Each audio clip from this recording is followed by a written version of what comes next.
Did you know that there are many unseen energies that can both negatively and positively affect the spaces around you, whether you're sensitive and can feel them or not? And there are ways to clear and neutralize space so that it feels good and nurturing to be in. In this episode, Tia and I talk about the different forces that can affect your space and what you can do to make your space feel clear, nourishing, and supportive. And after the discussion, we get to the most important part of this episode. The group frequency calibration at the end is where the frequency work happens and where change actually occurs. So be sure to listen to that. Without releasing distortion patterns targeted by the GFC, the change you want will be more difficult to attain because you haven't addressed the root of the issue. My name is Karen Cheong, and today we're discussing ley lines, auric fields, and the dead, unseen energies that can affect your space. So today we're talking about the unseen and in terms of spaces. Yeah. So whether you're someone who's very sensitive to your environment or someone who has no clue, we're all affected by the unseen. Yeah. And that can be spirits, the dead, feng shui stuff. Yeah. Right? So what's your take on all of that? Yeah. So I find this a topic that's fascinating, and it's huge. Okay, so we're just going to skim the surface of some of these things. And because I think it's important for us to understand what can affect our space so we can be mindful of it, we don't have fear around it, and then we know what to do, in terms of, can we clear this? Do we need to move? That type of thing, So I think it's going to be a helpful episode for people, and I think that it's important information because there's so much misinformation out there about this sort of stuff too. So we're going to be talking about this from a frequency perspective, and I think when people think of the unseen affecting physical spaces that we're in, most people think about the haunted house, right? Like that's the typical thing that people think about. So they think about the dead and how the dead can affect a space. Now there's a lot of like Hollywood movie around this particular idea. And so just for people to know, the dead are not all the same. Right? And we talked about this I talked about this in an episode called Demystifying the Dead. So if you don't know how the dead are and that there are different groups of them and they behave differently and they have different sort of reasons for doing what they do, I really recommend watching that. It's quite a lengthy episode. I think it's like 40 minutes, but it's quite detailed. So I would recommend going to watch that. But for the dead that affect physical space, typically, they're the dead that are lower in resonance, because most of the dead, when you come out of the physical body and you're disembodied, most people, or a number of people, will start to rise in their frequency resonance and then become more awake or start to move into a higher order. The ghosts that we have heard about in story or in film or whatever are actually the dead who either don't know they're dead, and or are denser in resonance. And that's why they're still associated with the human realm. Got it. And that's why we can even perceive them physically, right? People will see ghosts, right? Because they actually have a form. And that actually is an indication of how low the resonance is, because you actually can physically perceive them with your physical eyes, which is kind of amazing, right? Because the dead, the higher they go in resonance, the less we can perceive them physically, because they start to vibrate at a rate that's higher than what we can perceive with our physical eyes. But, so the dead can, because they're hanging around and can affect spaces. So I just want to back up out of this and say, a lot of people think that cemeteries are where the dead hang out, but it's not. They actually will typically go to a place that they were comfortable in, or that they liked, or that they have familiarity with, right? They'll go there. They don't hang around in a place where their body is. They don't care about their body. Right. Makes sense? A lot of the ones you can physically see don't even know they're dead. So they're not looking for their body. You know what I mean? They just don't even know. They probably go home. Yeah, they go home. Yeah. Exactly. So they'll go to physical locations. And if you go to an old city like London or Paris or some of these or even New York City or, in Asia or wherever, where you have very, very old cities, there are a lot of dead there. And they're going because that's where home was, right? And so if they're affecting your physical space by moving things or rattling doors or windows or playing with electricity or whatever it is that they're doing, it is possible to clear them out of a space. Okay, on spirit level. There are people other than me who do this, who specialize in clearing spaces. But I think it's really important when you clear a space that you, to some degree, have some compassion and also cross them over into pure source. Because in order to cross over into pure source, so just backing up, just because you're dead doesn't mean you've crossed over. It means you're dead. It means you're not in your body. That's it. In order to cross over into that pure source frequency, you have to be awake. So someone like me can help them transition into that space of that infinite field of pure source energy. And there are others who can do this too. So it's not just about clearing the space and like shoving the dead out of your space. It's about crossing them over, because then everybody wins, right? Your space is clear, they're crossed over. They won't come back. They won't come back because they're very happy where they are. They don't need to come back to your house. Problem solved. Problem solved for everybody, right? So that's like the more ideal thing. The dead can also, even if they don't know you, and so for example, in Hawaii, there's a very strong culture of the dead, right? They revere their dead, they honor them. And so there can be in the land, like the dead will move around and they can come into spaces that people live in because they're moving around. And things like, wild pigs will come into spaces and stuff like, things can happen where animals just seem to come all the time. And sometimes that's because the dead are there. And it's important to clear the land of that, just delineate like where's yours, and for them to sort of not come into that space. And so they stay outside of that. So things like clearing the land or clearing a house can be really helpful so that your space feels good to you. Can you play the GFC after this as a clearing? Well, I have a GFC on frequency saging, which will help you to clear a space. Okay. The GFC after this will be on starting that process. Okay. So in order to, so just in terms of being able to feel not afraid of the things that can, so you feel more centered and stable in yourself. That's important. So that when you go to clear a space, you yourself are resonating higher, and then you can clear space with that frequency saging GFC. Good to know. know. It sort of sets you up for it. Okay, great. So in any case, but things when it can help for, if you have somebody who's resonating high enough, it's almost like an agreement, like this space is not for you. Okay, and they'll stay out of it. So it's a respect almost, and then a certain amount of authority. So that's for the dead, right? So because the other thing about the dead, if they're in your space a lot, you can start to feel heavy and not good physically. Why? Because the dead have a decay frequency in them. They're dead, and they're not awake dead. Or they're not even like crossed over into that field of pure source energy and now awake. They're dead. So they're running a decay frequency that for you in a body can start to affect you. Okay, so meaning it can start to create dissolution in the body or decay in the body. Okay, or decay in the emotional well-being, or the decay in relationship, or the decay in opportunity. Do you see what I'm saying? Yes. It's too much decay. Now, let me just make this clear. We all have decay frequency to some degree. We're human, right? Our bodies are aging. We're dying as we live. Exactly. Yeah. Yes, it's just part of being human, right? So that's normal to have some kind of decay frequency because like you're in a body. And as you rise in frequency resonance, that starts to shift a bit or a lot depending on what's happening. And if you have too much though, decay frequency around you, it starts to tip. It becomes unhealthy, right? Because it's not like the normal bodily process of breakdown. It's too much heaviness. And people can start to physically become ill. You can start to emotionally feel weird.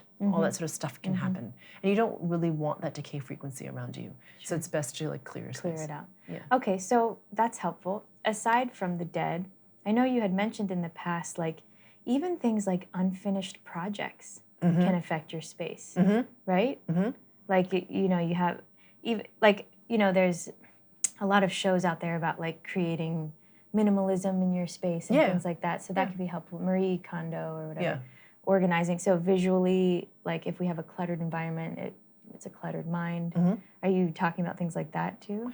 Well, sometimes if somebody's been in a house, so what I'm talking about is the residue of distortion pattern. So let's just imagine, so because you can start to create an auric field in a space. So what does that mean? So let's imagine that there's a couple that's lived in a house and they've been there for like 50 years, okay? And we'll give two scenarios. In one scenario, the couple is he beats her, let's just say, okay? So it's very violent, it's very heavy, there's a lot of control patterns, there's a lot of oppression patterns, perhaps addiction patterns, but they're in this house for 50 years.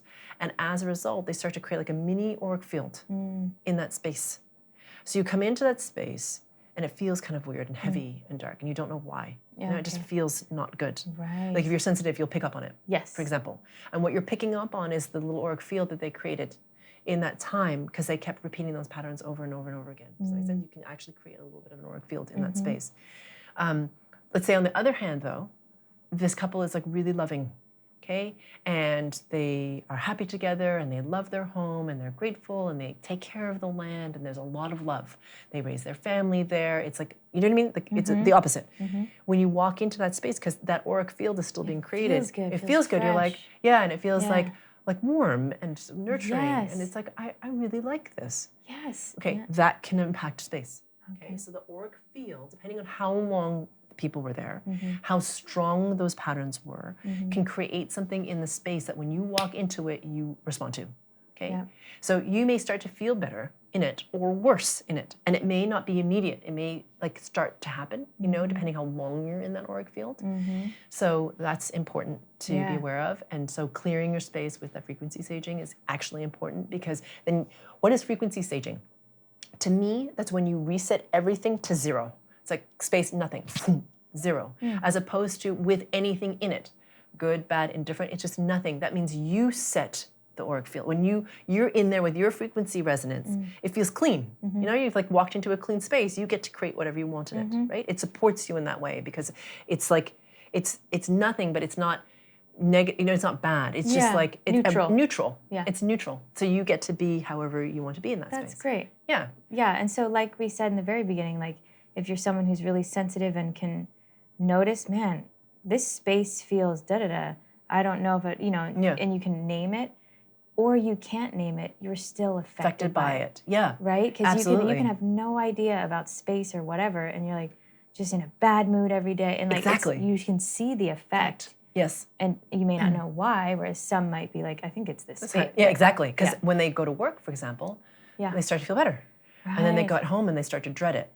Wow. For example. This is important. Yeah. So so there's that. And there's also things like ley lines, right? So this is something that's a very old sort of science. So there are lines that run around the earth. They form a grid, and they're called ley lines. And they run and so they have a certain frequency to them.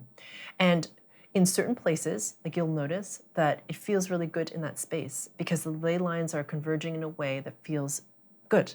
And there are other places where, like for example, in San Francisco, where we used to live, okay?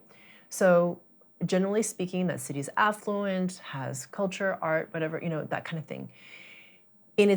For as long as I can remember, we lived there for only 20 years, and for many years before that, there's a street called 6th Street, where it's like everyone sort of down and out is there. There's a lot of drug use on that street. There's a lot of violent crime. It's on this street. I'm not saying there's no crime in San Francisco, okay? So please note, I did not say that. But this particular street is like this nexus for all of that sort of like yuck, you know, that can happen in a city. Low vibration. Low resonance, very dense, you know, like a lot of homelessness, a lot of drug use, a lot of mental disorder, a lot of like that, you know. It doesn't feel particularly safe, it's dirty, you know, like that kind of thing. Now, every city kind of has a place like this, and it all, you know, it's like, and people have tried to revitalize that street, like all this stuff tries to happen, but it always dissolves.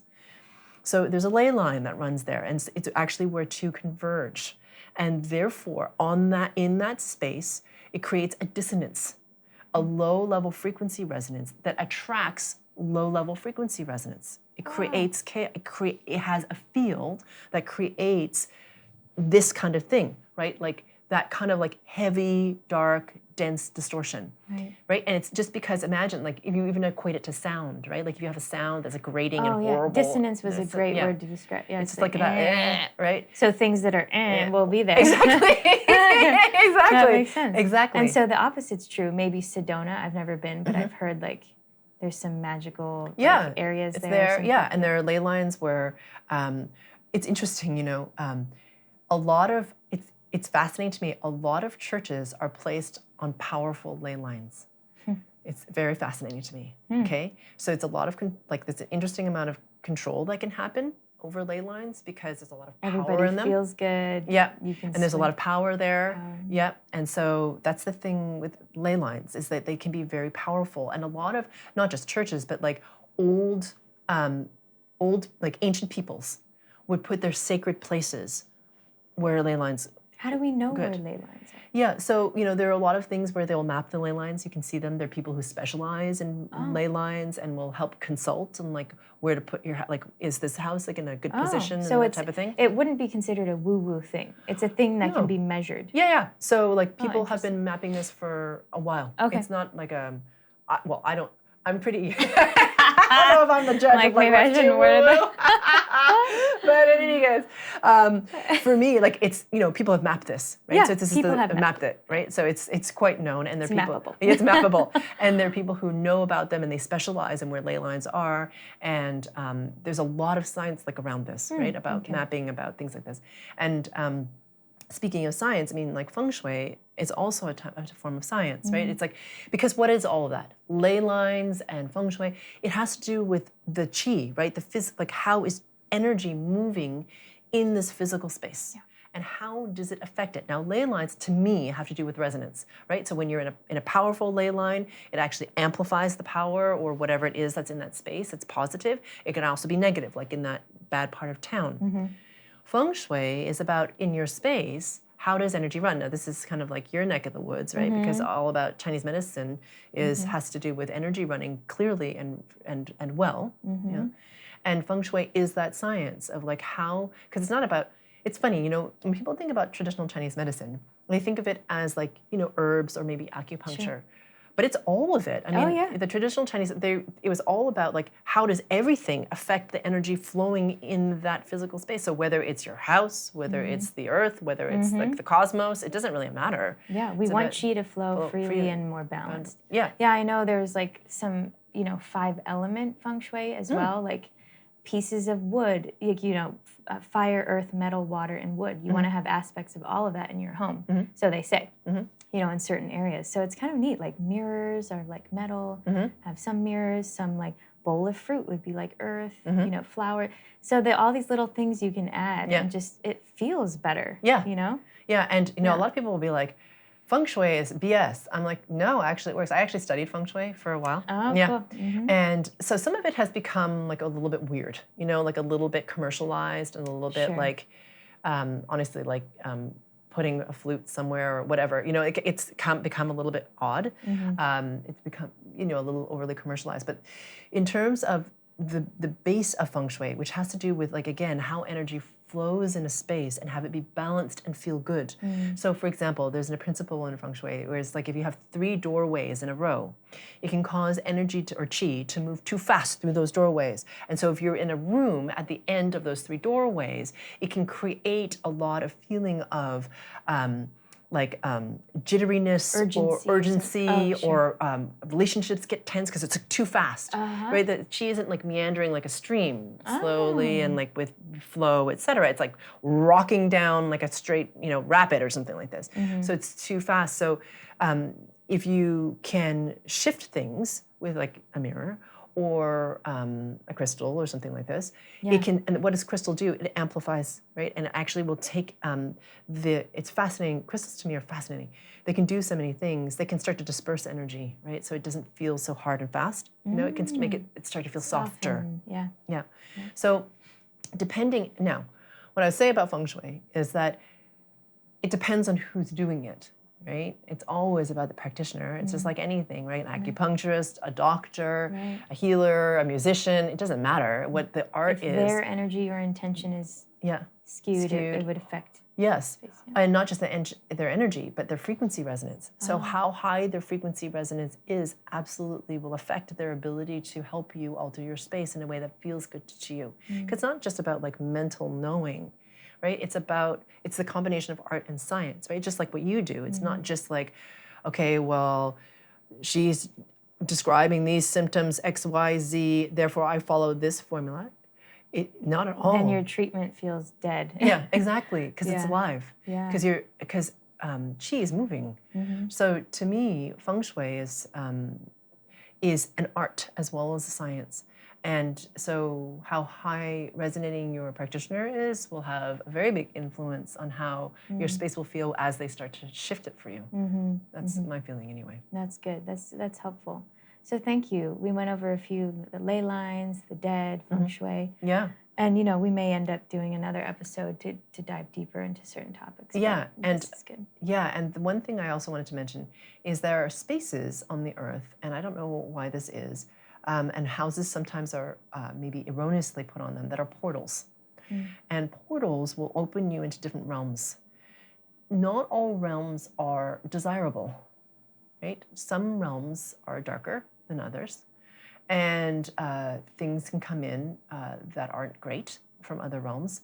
So, and it sounds, honestly, it sounds like a Hollywood movie when I'm saying, but I've seen them. And I've had to close them. So, and things literally stop. Like things haywire, like all this weird messed up stuff, like one thing after another. So for example, clients of ours bought a home in San Francisco, and my abilities just started to come in. And everything started to go wrong. It's a very affluent neighborhood, very beautiful house, and things started to go wrong. Like their workers were, who were very good, we've used them many times before, kept finding things like their machinery would malfunction, or they would apply the wrong floor color stain, even though it was clear, and they'd have to do it again. Do you know what I mean? Like, yes. like things like this, right? Like over and over again. And one day, this never happens in this neighborhood. The woman returned home and found a homeless person in her house because he'd broken in. And he wasn't doing anything; he was just hanging out. But she scared the Jesus out of her, obviously. Kind of chaotic thing. Yeah, exactly. Things like this. That, But it was like a thing after thing after thing after thing. That's when you know. That's when you notice something is wrong. So they had a portal in their home into these dark realms, and it was just like all this negative, horrible things were happening. So once I closed it, it literally stopped. Literally stopped. They're like, and I never told them what I was doing. I just did it.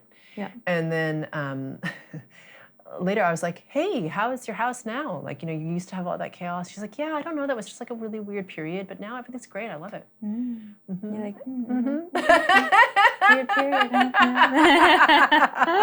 Yeah. So things like that can happen. Yeah. So as you said, we're just touching on the surface of many of these things, but it's helpful to know what these things are so that you can know how to address them. Yeah. Thank you, Karen. That's helpful. So again, the GFC after this can help us to be in a better place when we're experiencing our space, and then you have a whole nother GFC on clearing your space. Yeah. Okay, thank you. Thank you. And if you've been enjoying this episode, then please hit subscribe, that red button right at the right corner of this video. We're about to start the group frequency calibration, or GFC, where we actually do the frequency work and where change is catalyzed. To get to the GFC, click on the square that'll appear to the right or the link in the description below. It's time to bring in a new experience, a new consciousness, and a new world. Let's rise together.